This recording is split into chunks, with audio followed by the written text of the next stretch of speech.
bự nè Ní Mỹ hào có cái tông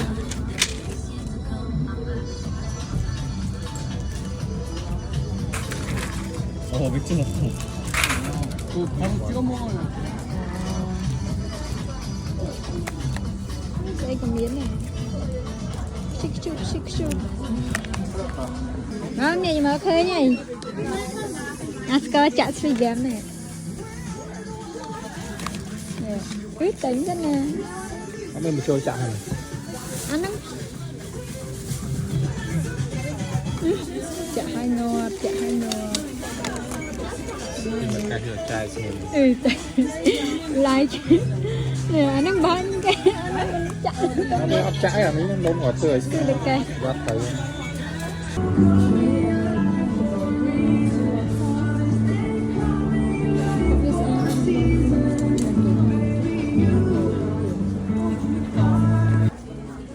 phục con mình rồi lên làm score không nhiều lát nữa cái con nữa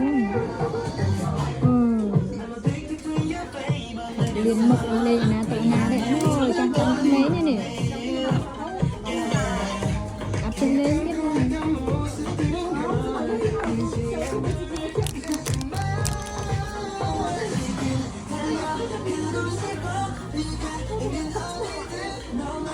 lành con mấy sòng đi thòng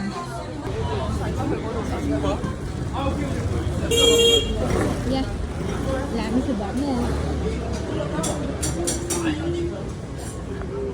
làm thịt bẩn ấy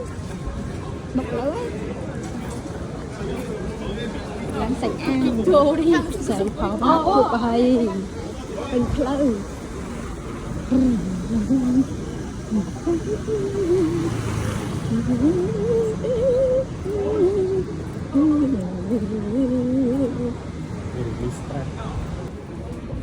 nó hay kìa chỗ thật sự hàng hết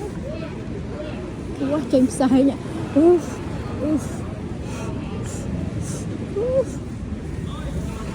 sẽ love you sẽ love you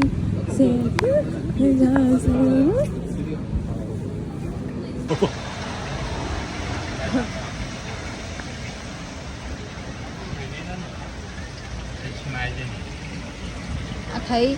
tranh pi than niệm nào đúng không? Ta thấy nó ngợp lắm, chui ra đây đi. Nè lấy chui đi không tiêm này.